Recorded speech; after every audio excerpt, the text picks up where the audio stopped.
welcome to episode 31 of the Make Things Better podcast. Today I'm joined by Martin Waite from Hive IT. Hi there.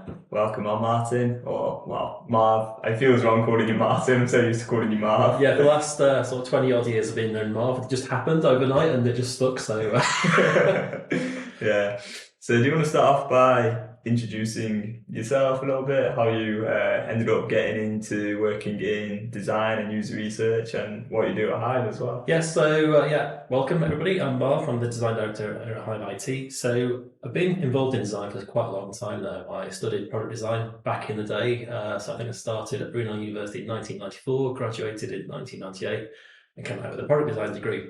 Unfortunately, there were very few product design jobs in the UK at the time. So I was looking at ways of looking at what was out there at the time, and I was studying up a lot of CVs all over the place. I thought, wouldn't it be great to actually get something online? I'd heard about the internet, didn't know that much about it. So I just started discovering ways of getting stuff online, and the first task was to get my CV online. Started doing that. I quite enjoyed doing it. One thing led to another, and eventually I started getting into the web design industry, moving away from 3D products into 2D products online, essentially using exactly the same principles I'd learned at university, but turning it into the world of web design. From there, I worked at various different companies, small and large, and eventually ended up working with a few people at a company called Technophobia. Then Hive is kind of a spin-off of a few people from Technophobia. So Johnny is the MD, involved in kind of sales and marketing, essentially.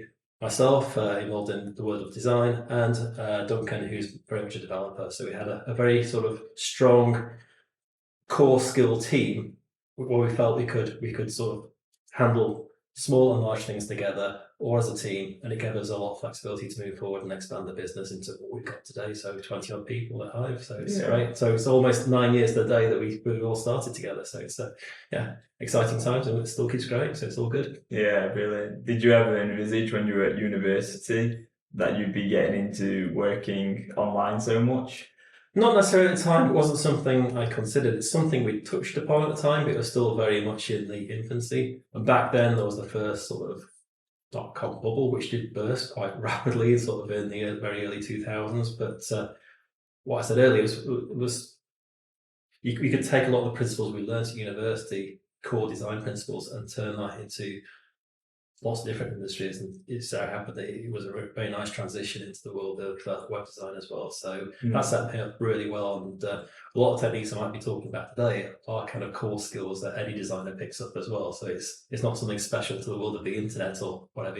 These core principles can be flexible and used for lots of different scenarios, which is really good and powerful as well. Yeah, brilliant. And that leads us very nicely into design thinking. So let's start off with what is design thinking, because I know you've been running quite a few workshops on this. I see design thinking as basically a design process, starting off from an idea. There might be a problem to be solved. You might have an existing product or thing that might have some issues, or you might be starting from scratch. But how do you sort of move along the process, the production process, to getting something tangible out of it there?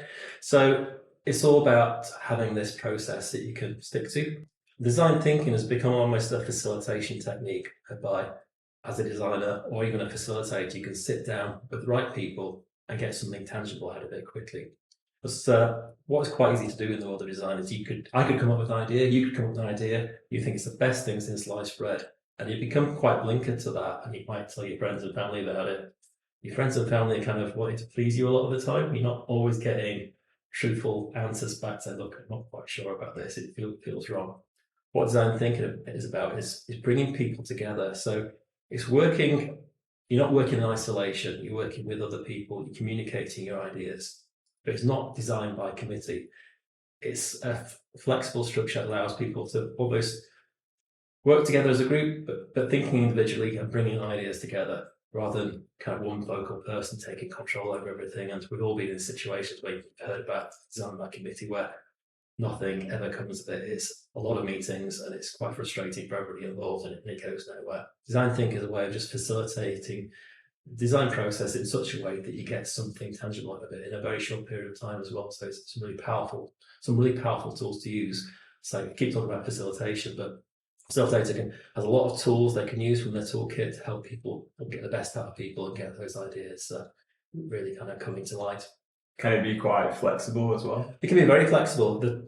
There's hundreds of design sort of toolkits out there for facilitators to get whatever you need out of the individuals you're talking to. And a good facilitator can flex those tools and know what tools to use to get the best out of people as well. Because sometimes you can be sat with people who are not familiar with design processes at all and never done it before. It might be kind of, oh, why am I sat in this workshop? What am I going to get out of it? If you've kind of got key decision makers or senior managers from a client that you might be working with. But the tools and techniques we use are kind of, in some cases, almost like fun games to try and get people thinking in such a way, and it helps keep a lot of they're not serious workshops. They are quite light and easygoing, but you get something quite serious out of it at the end of the day. So it's not a heavy going kind of workshop. It's a fun kind of day or couple of days to get ideas flowing from people. Yeah, and talking about those workshops, there, who would you say they are aimed at, or who are they for? Like, who are they benefiting? So, as I mentioned earlier, there's a whole variety of different people. So there might be a company that has a particular problem they're trying to solve. There might be academics that kind of coming up with design ideas and want to move it forward. There might be a company that's trying to change some of their processes. So it doesn't have to be a web product. It doesn't have to be a 3D product. It could be a process as well. It's just what it's about is highlighting issues you might have, what we call user journey. So there might be certain parts of flow of something that's not quite working as expected. It's all about highlighting what those issues might be and turning those issues on their head. How could you change those issues into something positive? And if you try to develop a brand new product, you might be looking at something really quite obscure. You're like a day in the life of you going to work, and you might highlight some issues along the journey, and that might spur a particular idea or a concept or something that sparks another idea. And it's kind of going on a voyage of discovery. What's great about these workshops is you don't always know what the answer's going to be at all. And some of the answers that come at the end of the day or the week, whatever it is you're running these things over, might be very, very different to what you might have imagined at the start of that journey. So it is a journey. You don't always know what you're going to get out of it, but it's always quite exciting seeing what you do get out of it. Yeah, do you go through similar problems throughout the workshops, or are they new as well? Every workshop is quite different, and you come across, I don't think you could start off with, let's say you try to solve a problem for X. You probably come up with lots of different answers each time you're in the workshop, and that's the beauty of it. You come up with something quite unique each time, so you never know what you're going to quite get out of it sometimes. Yeah, And that's the beauty of it as well. So what we try to do when we're running these workshops, and as a designer, I find it quite hard to do this. I kind of almost solutionize ideas too early in the process, and I find it quite hard just to step back from that. It's all about have all the ideas come in from all the people in your group. It's a really good idea to have people from lots of different disciplines in your group. You don't need many people, but you need enough variety of different thoughts and perspectives to get the best out of these ideas and move forward from that. And at what point do you think about the user in the sort of process? Like, at what stage? The user is kind of central to everything. That's probably the first part of what we're looking at, considering who our end users are going to be. We quite often call them personas. We try to map out who this person is, what their thought process is, what their current pains might be with a particular process, or what they like doing. And understanding that, sometimes you might not know this, sometimes you might have to assume who these people are, but if you're dealing with an existing product owners or the senior managers and stakeholders that you might be dealing with might have a very good idea of who these persona types are and understand them in quite some depth. So it's like you don't always know what you're dealing with, but that doesn't matter. And part of this design process is that I don't have to be an expert in the subject matter. It's all about me as a facilitator bringing out the best of people and visualizing what they're thinking. So I can see all the ideas kind of flowing. I can act as a funnel to sort of drive the ideas down a certain way to get something tangible out of it at the end of the process. Yeah, and I think getting something tangible out of it sounds like quite a sort of important part in a way, in that, you can do that in quite a short space of time. Yeah, and that's what it's all about as well, because quite often with failed design processes, you might have something that's very clever at the end of the day, but you have a very advanced system, but if people can't use it or don't understand why it's there, it could be a failed product. So this is all about failing really quickly, trying out ideas, getting them in front of end users, testing them and iterating them. That's what it's all about. So get to a point where you can test a very simple prototype, get it in front of the real end users, not just your friends and family. Yeah, Get some. absolutely. You want to know all the problems up front. You don't want to. You want to find these and iron them out as soon as possible. And I want people to be very cool about. I'm not pressured about any early designs at all. I want people to rip them to shreds essentially, and then work up from that, and not doing it the way around. Once you've got a finalized product and people don't understand it or don't get on with it, this is all stuff you should have ironed out really early on in that process. Yeah, is that one of the main benefits in that you get to help people avoid making mistakes and like spending loads of money on something? Exactly that. Yeah. So if you're moving into development or engineering a product before it's being thoroughly tested with the end users, you're going to set yourself up for quite a big and expensive fall sometimes.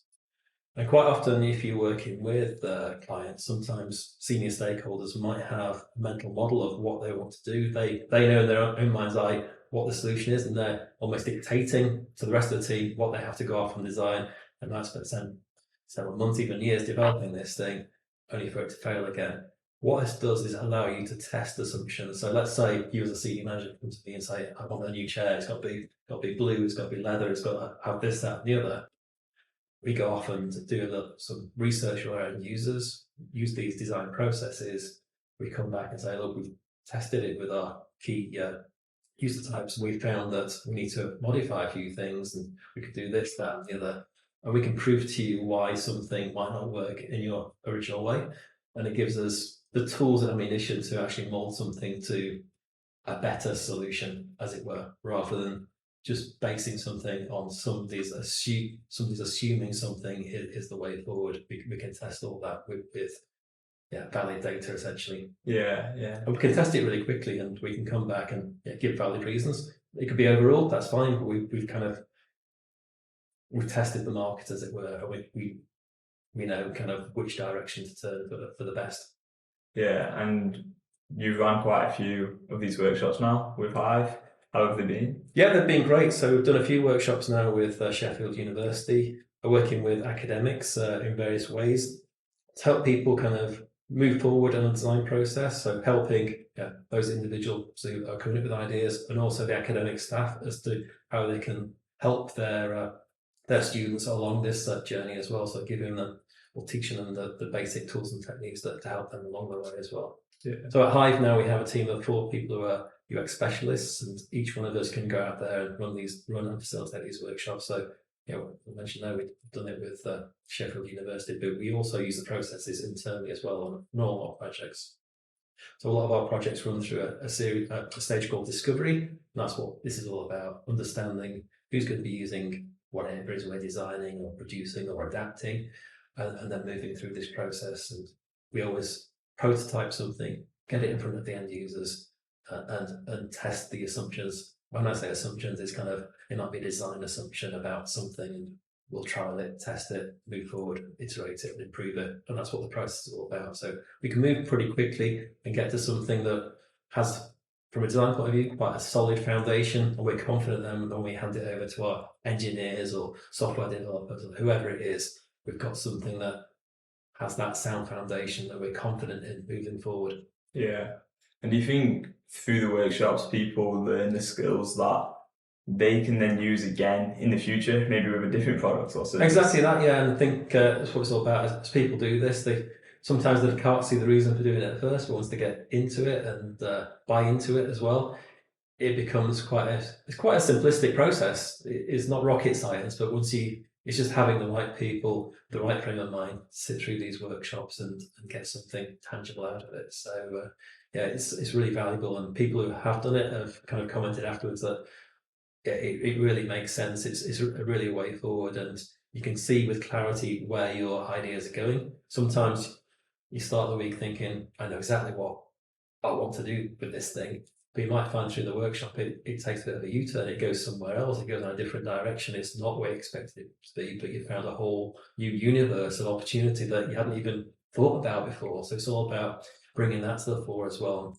allowing people to see remove the blinkers from an idea and you see the wider picture and you see other opportunities that you might not have even thought about before. So it's really powerful stuff that, say, in a short period of time, you can open up this whole new world of vision, essentially. Yeah, yeah.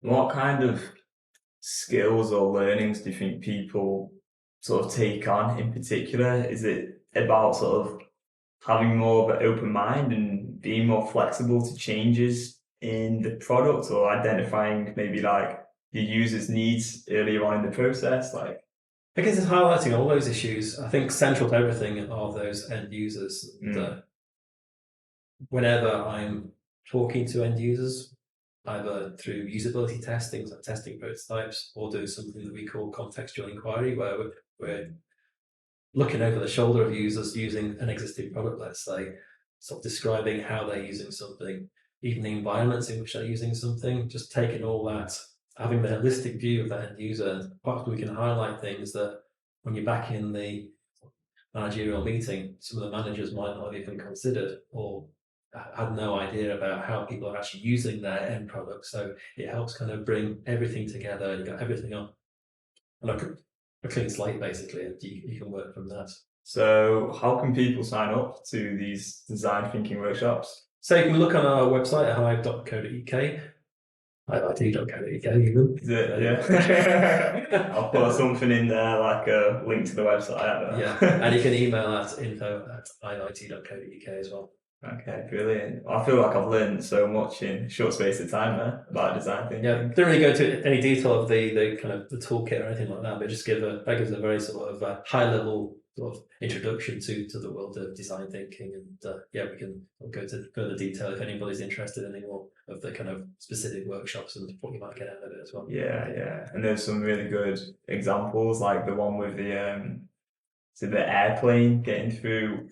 Yeah, it's kind of, flight. you can imagine any set scenario where you think whether you're kind of going on holiday, what's the most painful part of that? Quite often it's kind of going through airport security. So what are the ways in which you could sort of turn on the head? How could you make airport security the best part of going on holiday? And start thinking in slightly different ways, so turning things on the head and sort of looking at those areas. And it might sort of lead down a sort of a path of, exploring different ideas and things that might make life easier for people in certain scenarios. There's things like that. There's lots of things in the medical world that you could sort of waiting in waiting rooms and the boredom of doing that. How could you sort of change that scenario, that circumstance, and what have you? So there's lots and lots of different things, and the scope is almost endless for using this technique in anything really, in any. Yeah. I remember when we discussed making a video about design thinking, and we're like, how should we do that? And it was like, maybe we could use design thinking to create a video about how to make a video about design thinking. So exactly that. And if you've got any processes that you're doing in your line of work, you can use the same techniques as well to kind of iron out any issues you might have in certain processes you use as well. So a very, very flexible technique. Yeah, brilliant. Okay, final question then. So it's the one I ask every guest. What can people do to make things better? And you can interpret this however you like. I guess using processes like this, you can see things from a very different perspective. So I'd say leave all your kind of preconceptions behind. Don't solutionize anything. Look at the evidence and sort of move forward from that. And I think seeing things with a different perspective kind of opens up this whole new world of opportunities. So it's a really kind of powerful thing. And again, also listening to people who are going to be using whatever it is you're creating. Spending time with people and understanding how people think from a different perspective as well is a really powerful tool to have, and you can see things in a different light. So it's it really kind of opens your eyes. And as a designer, I find that really powerful. Quite often in the past, I'd be kind of getting information from user researchers and kind of trying to analyze data. But if you're actually sitting down with end users yourself, I find that things translate. I can understand that I'm kind of in their mindset. It's not just me reading a report of what I need to do to fix something. I can see very clearly from somebody else's perspective, and it's another powerful thing. Another powerful kind of vision tool to have. Yeah, and I imagine you can sort of ask more questions in that way as well, and sort of really get into more depth and understanding of the users. Exactly. Yeah. Yeah, brilliant. Great answer. Okay. Well, thank you so much for coming on, Mark. No problem. Thank you. Really enjoyed chatting, and I've learned a lot. So, yeah, and thanks to anyone watching or listening or reading this podcast today. And I hope you have an amazing rest of your day.